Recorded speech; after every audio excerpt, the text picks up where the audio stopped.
میاں نواز شریف کاش اسی دن کہہ دیتے کہ مجھے کیوں نکالا. اور یہ کہ ایک کچھ آپ کے اندر سے نکلنے والا تھا جو آپ نے روک لیا. نہیں مجھے آ رہی. میں ہوں طاہر اسرار منیر اور آپ دیکھ رہے ہیں میر ٹاک. خواتین و حضرات، حال ہی میں میر ٹاکیز پہ میں نے ایک ولاگ کیا جس میں ماہرہ خان اور انور مقصود نے جو کراچی آرٹ کونسل میں گفتگو کی ہے، ایک سیشن کیا ہے، اس کے حوالے سے میں نے یہ انور مقصود صاحب کے حوالے سے یہ کہا کہ ان پر الزام لگایا جاتا کہ وہ فحش کلامی کرتے ہیں. اپنے کیریئر میں انہوں نے بہت زیادہ فحش کلامی کی ہے. اور یہ کہ ایک کچھ آپ کے اندر سے نکلنے والا تھا جو آپ نے روک لیا. نہیں مجھے آ رہی ہے. اتنا تو ہم بھی آپ کو. میں مرد ہوں، کیا نکلنے والا.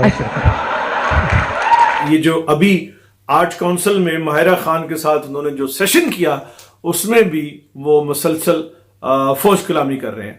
اس کے حوالے سے اس پہ جو ریئیکشن آیا، اس پہ کچھ لوگوں نے کہا کہ میں نے بالکل ٹھیک کہا ہے اور مجھے ایسا کہنا چاہیے تھا، اور کچھ دوستوں نے اس پہ بڑا مجھ پہ اعتراض کیا ہے. اور اس میں ہمارے ملک کے جید اور مستند صحافی حامد میر صاحب، جو میرے دوست بھی ہیں اور مجھے جرنلزم میں لے کے بھی آئے، میرے استادوں میں وہ شامل ہیں، ان کا ایک فیڈ بیک پڑھ کے سناتا ہوں جو ایک واٹس ایپ گروپ ہے ہمارا کامن، اس میں انہوں نے کیا. اور جو حامد میر صاحب لکھتے ہیں کہ انور مقصود کے بارے میں آپ کی طرز گفتگو سے اتفاق نہیں کرتا. یعنی جو میں نے ان کے بارے میں کہا، انور مقصود سے مجھے بھی اختلاف ہو سکتا ہے، لیکن وہ ایک اعلیٰ پائے کا طنز نگار ہیں. ان کے جملے کی ساخت سے پیچھے ایک طویل مطالعہ ہے. انور مقصود دراصل ایک عالم ہے جس کے علم کا پتہ سکرین پر یا سٹیج پر نہیں بلکہ ذاتی گفتگو میں پتہ پڑتا ہے.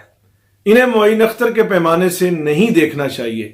وہ ان چند لوگوں میں سے ایک ہیں جنہیں کئی بڑے شاعروں کا کلام زبانی یاد ہے، اور وہ کئی شعراء کے اشعار کا پس منظر بھی جانتے ہیں. کون سے شاعر نے کہاں کون سا غلط لفظ جان بوجھ کر کیوں استعمال کیا، یہ صرف انور مقصود بتا سکتے ہیں. اس لیے ان کے ساتھ برابری کی بنیاد پر بحث کرنا بہت مشکل ہے. نور جہاں نے گالیاں تو دے سکتی تھی، ان کے ساتھ ادبی بحث نہیں کر سکتی تھی. مجھے کبھی شک پڑتا تھا کہ انور مقصود میر تقی میر کی شعری تراکیب کو بدل کر اپنی نثر میں استعمال کر جاتے ہیں. پھر پتہ چلا کہ وہ شعری تراکیب کے نقاد ہیں اور علامہ اقبال کے اشعار کی پیروڈی بھی بنا ڈالتے ہیں. اور حامد میر صاحب نے مزید لکھا کہ لیکن یہ کام تحریر میں کم اور نجی گفتگو میں زیادہ کرتے ہیں. انور مقصود صاحب کی گستاخی پر برا تو لگتا ہے، لیکن کسی بڑے شاعر کی پیروڈی کوئی بڑا ادیب ہی کر سکتا ہے جو اس کے وزن اور معیار کو خراب کیے بغیر آپ کو مسکرانے پہ مجبور کر دے. اس میں حامد میر صاحب نے جو معین اختر کا حوالہ دیا کہ معین اختر کے پیمانے سے انور مقصود کو نہیں ماپنا چاہیے، تو یہ میری ایک بات کا جواب تھا جس میں میں نے کہا کہ انور مقصود صاحب کے سکرپٹ میں سے اگر معین اختر کی پرفارمنس نکال لی جائے تو وہ صرف مسودہ رہ جاتا ہے. تو اس حوالے سے حامد میر صاحب بات کر رہے ہیں. حامد میر صاحب کے جواب میں جو میں نے جواب دیا، جو لکھا، وہ بھی آپ کے سامنے پڑھ دیتا ہوں. انور مقصود کے وسیع مطالعہ کے بارے میں آپ کے تجزیہ درست ہے. ادب کے ساتھ وہ کلاسیکی موسیقی کے بھی حافظ ہیں. یہ میدان بھی وسیع ہے، لیکن اس کے باوجود وہ مشتاق احمد یوسفی کی طرح ادب اعلیٰ تخلیق نہیں کر پائے. یعنی انور مقصود. میں نواز شریف کو بھٹو نہیں کہتا، لیکن انہوں نے اپنی ذہنی بساط کے مطابق ملک کے لیے خدمات سر انجام دی ہیں. بھارتیہ جنتا پارٹی کے رہنما اٹل بہاری واجپئی کا لاہور مینار پاکستان ماتھا ٹیکنا، پاکستان کے الگ وجود کو ماننا بہت بڑا سیاسی کارنامہ تھا جسے خطے کا معاشی انقلاب نہیں بننے دیا گیا. میرے نزدیک یہ نواز شریف کی سیاست اور حکمرانی کا کارنامہ تھا جسے کارگل میں برباد کیا گیا اور عام پاکستانی کے حالات بدلنے نہیں دیے گئے. آگے میں لکھتا ہوں، نواز شریف کے بارے میں انور نے کہا کہ نواز شریف 25 دسمبر کو پیدا ہوئے. اب خواتین و حضرات یہ ملاحظہ فرمائیں کہ وہ اس ملک کے ایک 77-72، اگر نواز شریف صاحب ایک عام شخص بھی ہوں، 3 دفعہ وزیر اعظم انہیں منتخب نہ بھی کیا گیا ہو، اور وہ نون لیگ کے لیڈر نہ بھی ہوں، وہ دادا ہیں، نانا ہیں، باپ ہیں، ان کے بارے میں انور مقصود صاحب کا یہ کہنا art council Karachi art council میں کہ نواز شریف 25 دسمبر کو پیدا ہوئے، کاش وہ اسی دن کہہ دیتے کہ مجھے کیوں نکالا. اب یہ میاں نواز شریف آج پیدا ہوئے تھے، کاش اسی دن کہہ دیتے کہ مجھے کیوں نکالا. یہ کہ یہ کس قسم کی طنز ہے اور کس قسم کی پھبتی ہے.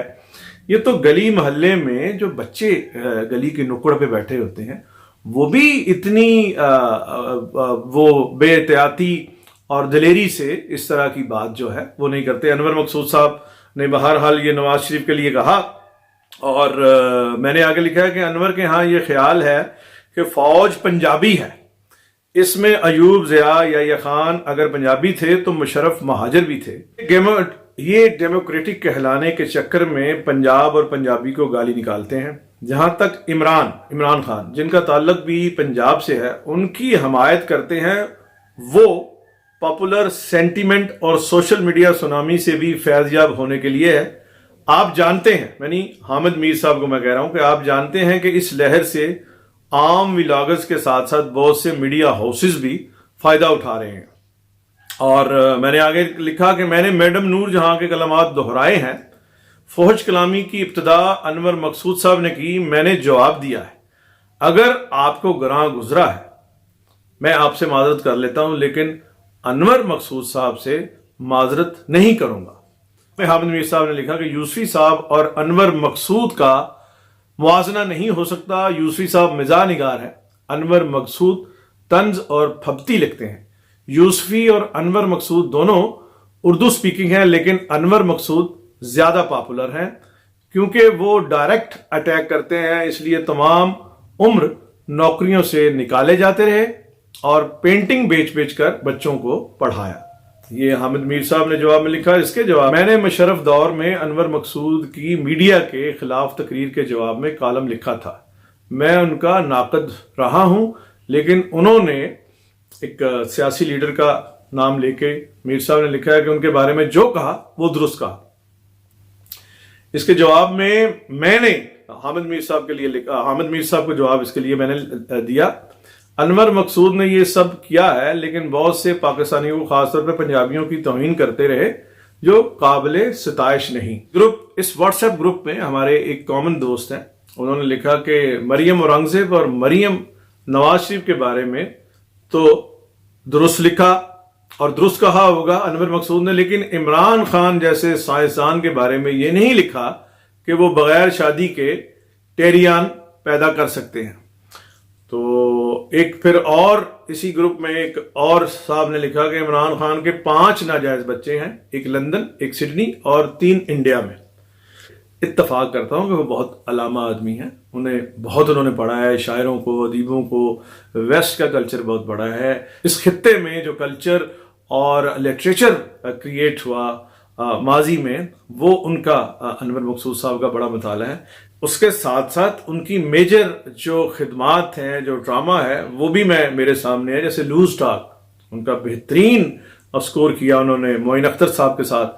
پھر 69 سے لے کے 73 تک ضیاء محی الدین کا سکرپٹ جو ہے وہ انور مقصود صاحب لکھتے تھے اور ضیاء محی الدین صاحب سے وہ ویریٹ کرتے تھے اور آگے وہ پروگرام چلاتے تھے. اسی طرح ہاف پلیٹ، 50-50، آنگن ٹیڑھا بھی ان کا ایک بڑا کامیاب ڈرامہ تھا، لیکن اس میں دردانہ بٹ کو ایک پنجابن عورت بنایا جس میں وہ غرارے کے نیچے جاگر پہنتی ہے. تو یہ بہت سارے پنجابیوں نے سوال اٹھایا تھا کہ کیا سارے پنجابی خواتین جو ہیں غرارے کے نیچے وہ جاگر پہنتی ہیں.